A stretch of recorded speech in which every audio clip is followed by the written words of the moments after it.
Deborah Shepard was a senior at Southern Illinois University, a bright, ambitious young woman who dreamed of a successful career and a family of her own.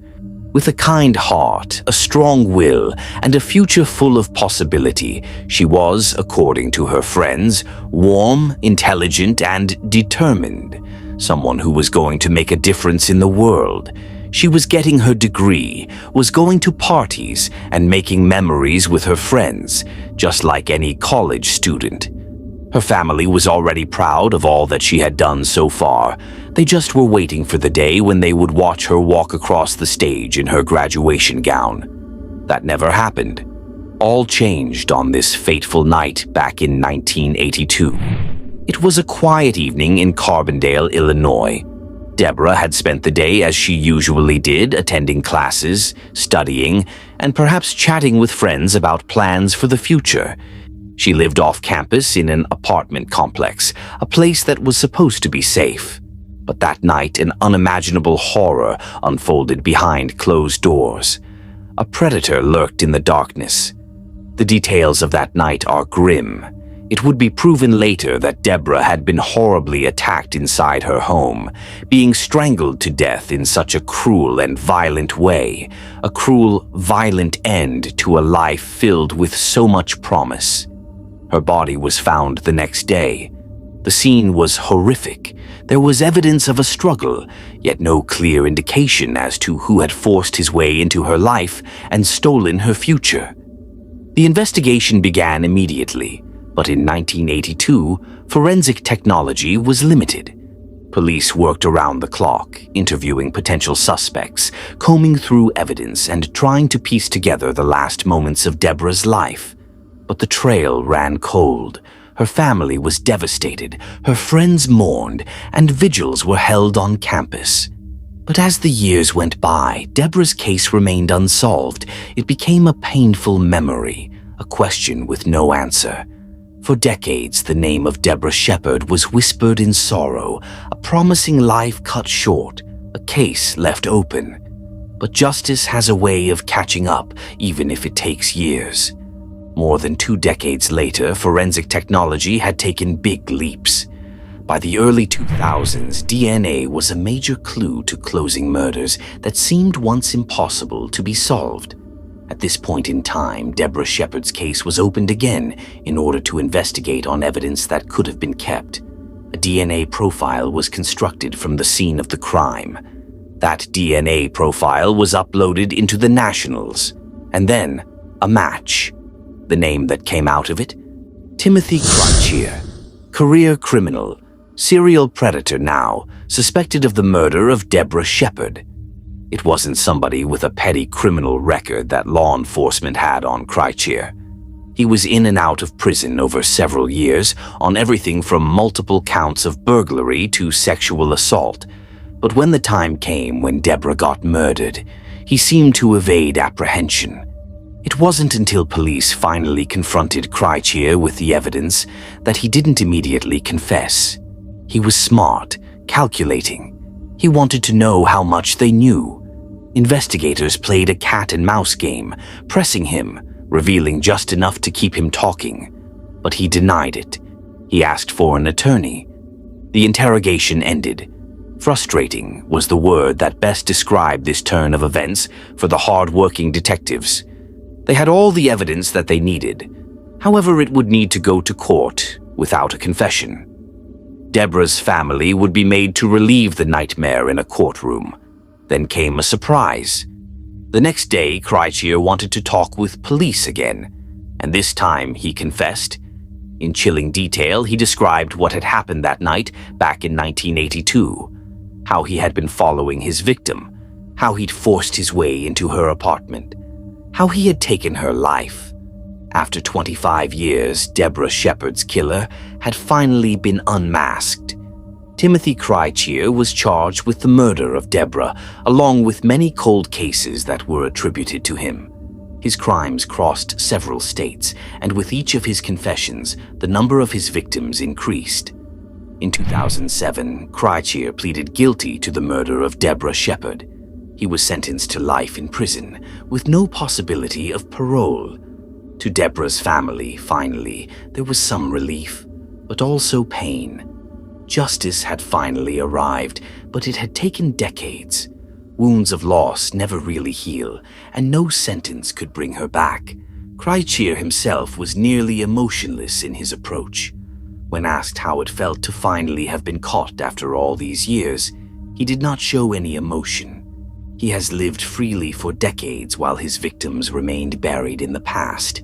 His family had to come to terms with, if they ever thought him innocent, that he indeed was a predator, a murderer. Deborah's case was one of only a few that, through DNA evidence, finally saw closure. The technology that was not available back in 1982 was what sealed the sentence of the perpetrator and brought justice to her and the other victims. He was shipped off to serve out his life in Menard Correctional Center, a maximum security prison in Illinois. The confession had marked a victory to investigators who worked the case, a testament to persistence, proof that even cold cases can, one day, see closure. But to those who loved Deborah, justice, though necessary, could never replace what was lost. She should have gone on to complete her graduation, have a decent career, and a family. Instead, the poor girl found herself among hundreds of other snuffed-out young lives. Her memory never died. The Deborah Shepard saga will always help people remember how justice may not be swift in its ways, but it always reaches its mark, just as those who claim innocent lives don't get their freedom either. That means no matter how many years have gone by, the voice of the lost will have a way to be heard. Even after Krychir's confession, the process was far from over. The prosecution needed to make an iron-tight case against him, so he couldn't get away on any technicality. Although his DNA matched and he confessed, it wasn't enough. The court needed all the facts, witnesses, and forensic proof presented. The family of Deborah Shepard readied themselves for the long journey ahead. After decades of unanswered questions, they would now face the man responsible for their pain in a courtroom. The weight of the trial, the emotions of reliving the crime, and the anticipation of a verdict were almost unbearable. Formal charges of murder against Timothy Krychir were filed for Deborah's case, among other cold cases that DNA evidence linked to him.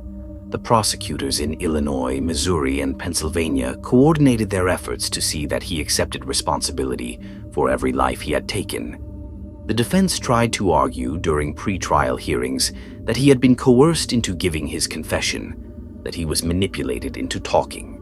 The whole thing had been forced out of him, according to the psychological tactics used by law enforcement. But it was an open and shut case. The crime lab report, the DNA match, details provided that only the killer would have known. There was just no room for doubt. As the date of the trial approached, the media would not let up on this case, as more than 2 decades had passed since Deborah Shepard's murder, and it was finally time to see judgment on her killer. Survivors of Krychir's other crimes came forward. Their stories were of a cold, calculating predator. Some narrowly escaped his attacks, while others, like Deborah, had not been so fortunate. The prosecutors presented the case in court, and all was tense outside. They were presenting forensic evidence, testimonies of eyewitnesses, and above all, a few words said by Krychir himself. Playbacks of recordings of his utterances were made. His tone was eerily calm as he spoke of that which he did. To Deborah's family, every word cut like a knife. Her mother cried silently in the front row. Her father clutched his fists, his face unreadable but his pain palpable. When it was time for Krychir's defense to speak, there was little they could say. The evidence was too strong. The facts were undeniable. Krychir himself showed little emotion. He did not ask for sympathy. He did not apologize. He simply sat there, listening, knowing that his fate was already sealed. After days of deliberation, the jury returned with a verdict: guilty. Krychir was sentenced to life in prison without the possibility of parole. For Deborah's family, it was justice, but not closure. No punishment could undo what had occurred. No sentence could bring her back. At least, however, after so many years of uncertainty, finally they knew the truth.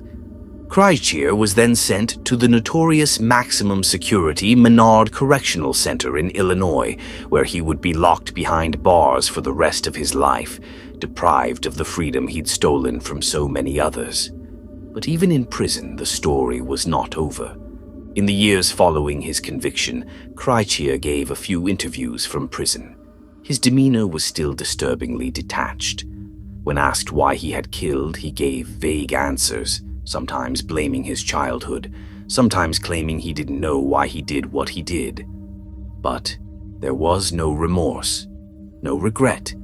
Journalists, psychologists, and criminologists analyzed his behavior in a bid to understand the mind of a serial predator. What drove him? Could anything have stopped him sooner?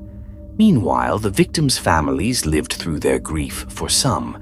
Knowing him behind bars was a balm to others. It was a bitter pill that he could have lived a free life for so many years when their loved ones never had that opportunity. Deborah Shepard's name became a beacon of strength and a reminder that justice, however delayed, still can be served. Even behind bars, Krychir's crimes had put their mark on the communities that he had terrorized. Authorities continued to pore over cold cases, wondering how many more there might be, a question that weighed heavily on each community he targeted. Deborah's family worked to keep her memory alive. They spoke at events about the importance of DNA testing in solving crimes. They pushed for better protections for women, for stronger investigative techniques, for justice that didn't take decades to arrive. At Southern Illinois University, which Deborah had attended so many years before, her fellow students, much older, now still remembered her. A scholarship was set up in her name to make sure other students would be able to follow their dreams, as one day she had hoped to do. And although her case was closed, her story lived on to inspire those who searched for justice, for no case will ever be cold. Not truly. Timothy Krychir was a convicted murderer now, serving time in the tiny prison cell of Menard Correctional Center, an imposing fortress-like maximum security prison home to some of the most dangerous criminals in Illinois. Time was a concept now that finally caught up with this man who had beaten justice for decades. Behind those walls, Krychir was no longer the predator. He was just another inmate, robbed of control, forced to live under strict rules. No more freedom, no more unsuspecting victims, no more nights of lurking in the shadows. But even behind bars, he remained an enigma. Unlike many serial offenders who seek notoriety, Krychir was different. He didn't crave the spotlight. He didn't taunt police. He didn't fight for appeals. He had admitted to his crimes. He had confessed in chilling detail, and then he simply accepted his fate. For years, he sat in his cell, rarely interacting with other inmates. He kept to himself, refusing interviews from most reporters. The few times he did speak, his words were devoid of emotion. When asked why he finally confessed after all those years, his answer was short. "I just did." No remorse, no guilt, no real explanation. Some speculated that deep inside he had tired of running. That, in some odd manner, part of him wanted to be caught. Others said he knew how strong the evidence was against him, that resisting would mean nothing. Whatever the truth was, Krychir took it with him. As investigators began to research more about Krychir's past, they realized that Deborah Shepard was not the only victim. His crimes spanned across Illinois, Missouri, and Pennsylvania. He had been active throughout the 1970s and 1980s, targeting quiet college towns and suburban neighborhoods for young women, just like Deborah. The method was always eerily similar. He stalked them, broke into their homes, overpowered them, and then left behind no trace, at least, none that could be detected with the forensic technology of that time. All the time, police had suspected a series of incidents were related, but without DNA evidence, they could not link them. Decades later, when forensic science finally caught up with events, police were able to view, for the first time, the full scope of Crycheer's crimes. In the end, he was linked to at least 9 murders, but investigators believe the real number could be higher. Many cold case files were reopened, more DNA samples tested, and while finally the known victims had justice, the question continued to haunt them. Were there others? Many families of women who had been missing over the years feared their worst nightmares may have come true. Had they too crossed Crycheer's path and fallen prey to his violence? But some of the cases would never be given resolution.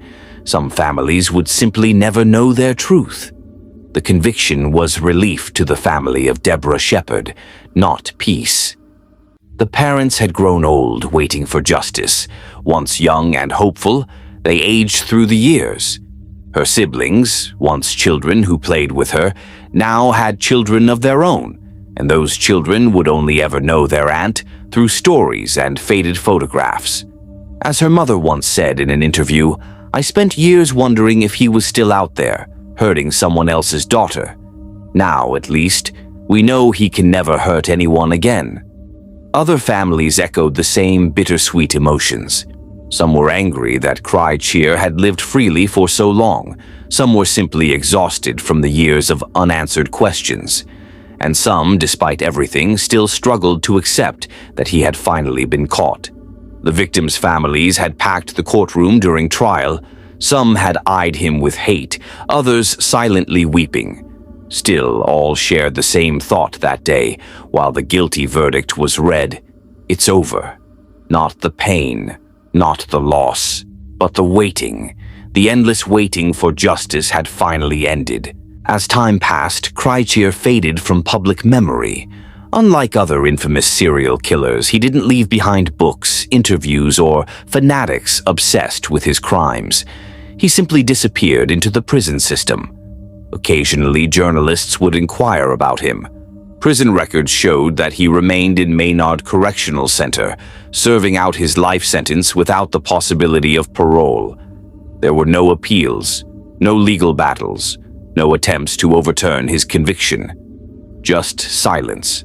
But for the families of his victims, the wounds never fully healed. They continued to visit graves, to celebrate birthdays that would never be reached, to wonder what could have been if their loved ones had been given the futures they deserved.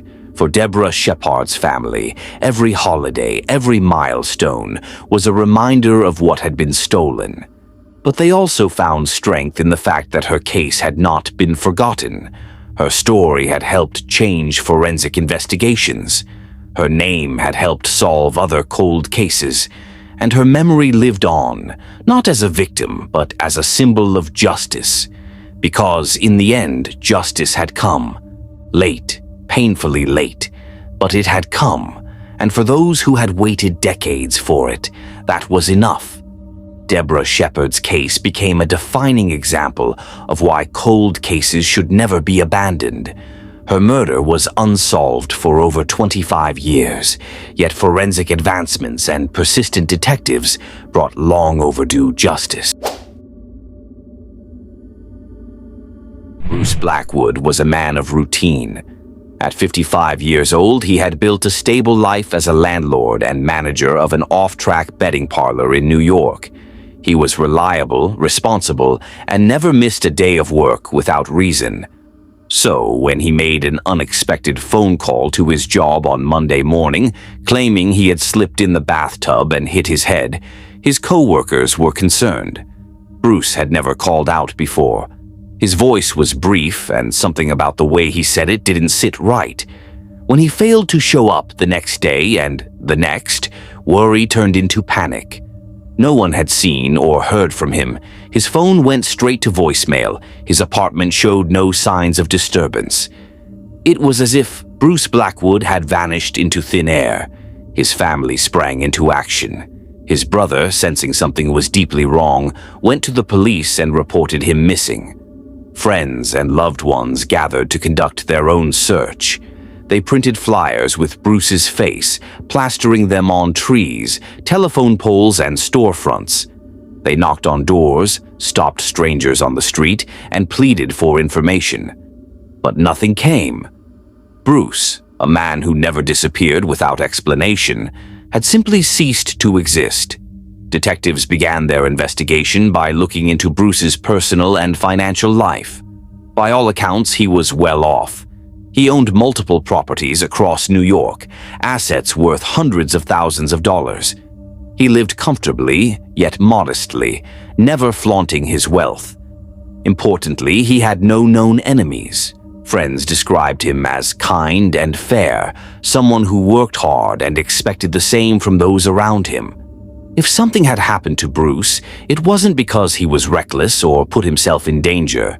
But when police spoke with those who knew him best, a troubling lead emerged. A witness came forward with an important piece of information. Just days before Bruce vanished, he had been seen arguing with two men outside one of his rental properties on Hancock Street in Brooklyn. The argument had been intense, heated. The witness overheard Bruce angrily insisting that the cost of a job wasn't what they had agreed upon. The dispute was over money. One of the men in the confrontation was someone Bruce knew, his handyman, Luis Perez.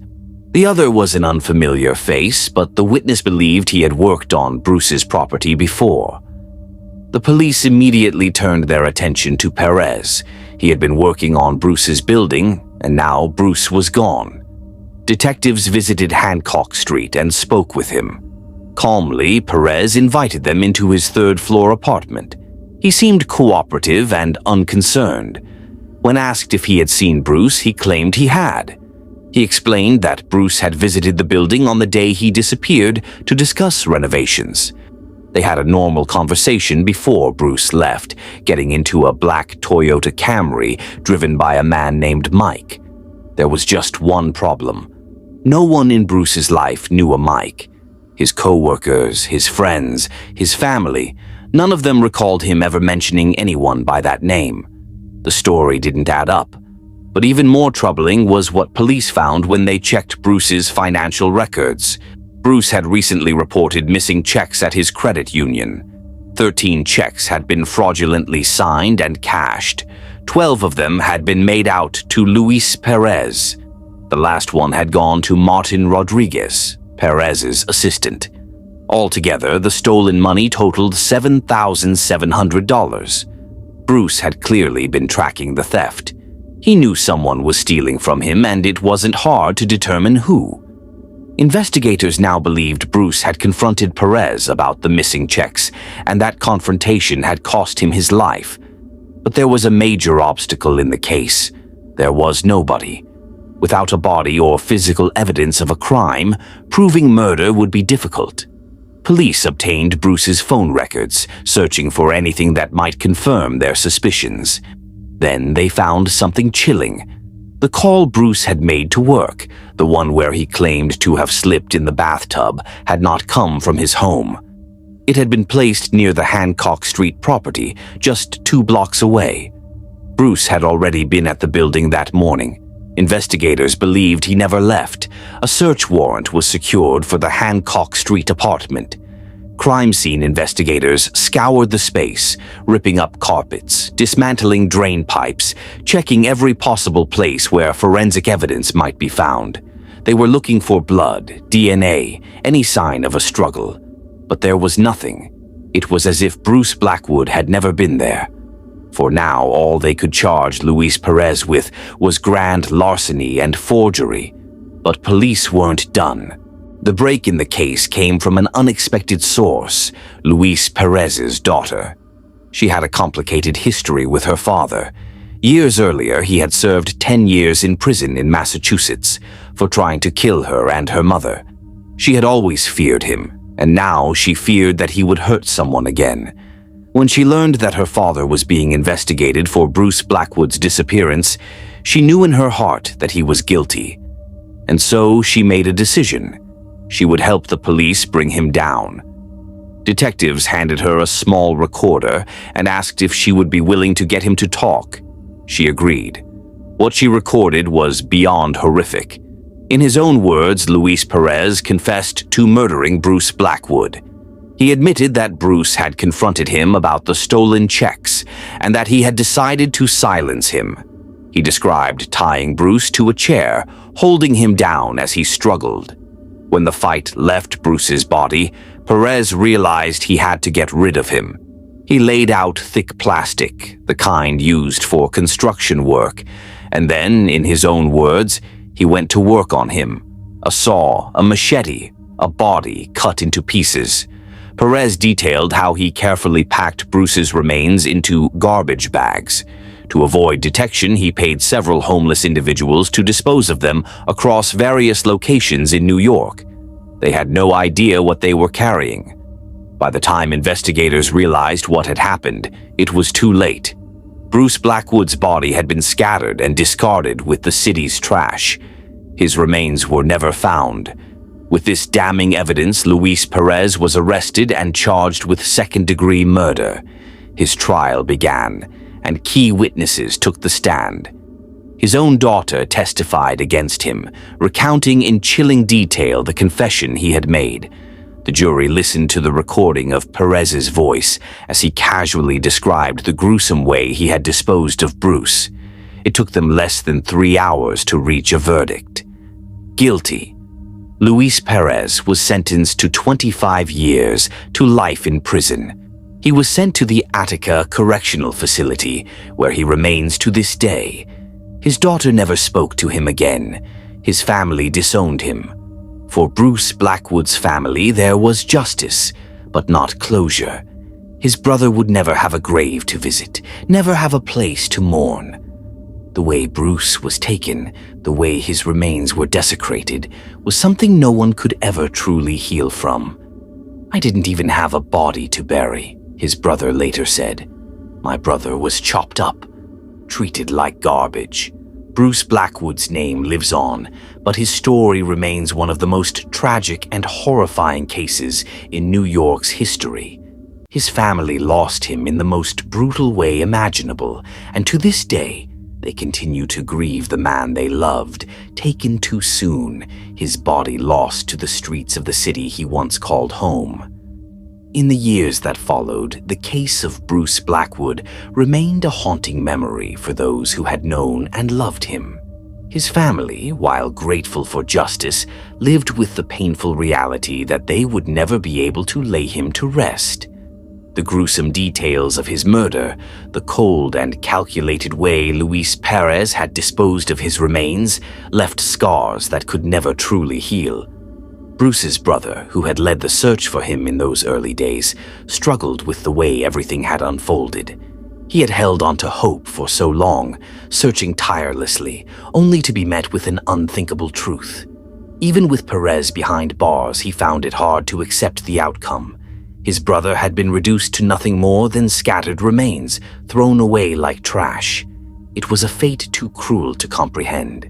He had dreamed of a different ending, one where Bruce was found alive, where this had all been a misunderstanding. But reality had crushed those hopes. The trial had been one of the most difficult experiences for Bruce's loved ones. Every gruesome detail of his final moments had been laid out in court, each one more horrifying than the last. The audio recording of Luis Perez, describing with chilling ease how he had gone to work on Bruce's body, echoed in their minds long after the trial was over. Bruce had died in fear, bound and helpless, at the hands of a man he had trusted to work on his home. The thought of his suffering was unbearable. But while the family mourned, the legal system moved forward.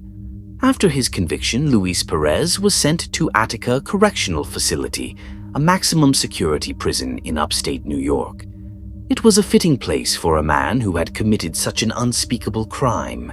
He was locked away with some of the state's most dangerous criminals, his future reduced to a small prison cell and an iron bed.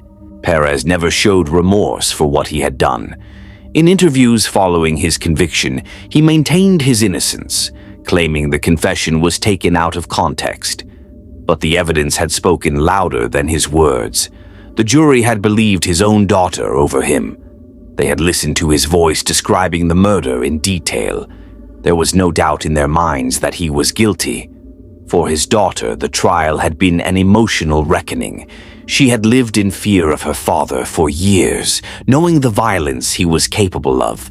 Testifying against him had been one of the hardest things she had ever done, but she had done it because she knew she had to.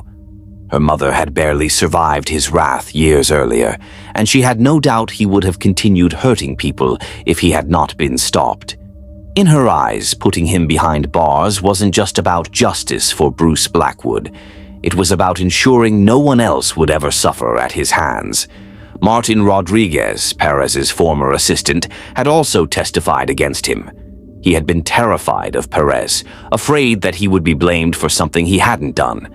He had no part in Bruce's murder, but he had seen enough to know that Perez was dangerous.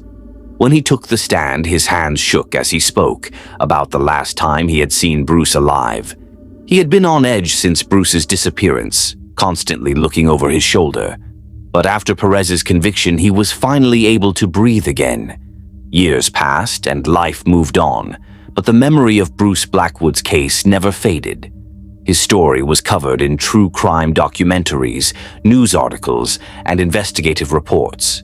His family continued to keep his name alive, speaking about him in interviews, reminding the world that he had been more than just a murder victim. He had been a man with a life, dreams, and loved ones who missed him every single day. Perez, meanwhile, spent his years in prison making appeals, each one rejected without hesitation. He had no chance of parole until he had served at least 25 years, and even then it was unlikely he would ever walk free. His past crimes, including the attempted murder of his daughter and her mother, painted the picture of a violent, remorseless man. He was right where he belonged. Despite the conviction, there were still lingering questions that would never be answered. Where exactly had Bruce's remains ended up? Had some part of him been buried in a landfill, lost forever beneath layers of waste? Had his remains been unknowingly incinerated? The lack of a body left an emptiness that could never be filled. There was no gravesite for his family to visit, no place to lay flowers, no closure in the traditional sense. Bruce's brother eventually turned his grief into advocacy, working with organizations that supported the families of missing persons. He had lived through the agony of not knowing, through the painful process of searching, through the final realization that his loved one was never coming home. He wanted to help others going through the same nightmare, offering them guidance, support, and the strength to keep fighting for answers. The case of Bruce Blackwood serves as a grim reminder of how greed can turn deadly. Luis Perez had once been just a handyman, a worker hired to make improvements on Bruce's property. But when he saw an opportunity to steal, he took it. And when Bruce confronted him, he chose murder over accountability. He didn't just kill Bruce, he erased him, destroying every physical trace of his existence. It was a crime so brutal, so callous, that even seasoned detectives struggled to comprehend the level of cruelty involved. But despite Perez's efforts to erase Bruce, he failed in one crucial way. Bruce Blackwood's memory lived on. His family, his friends, and even strangers who had been touched by his story continued to honor him. He was not forgotten. And though justice could never bring him back, it ensured that the man who took his life would never have the chance to harm another soul again. The case of Bruce Blackwood is one that will never truly fade from memory.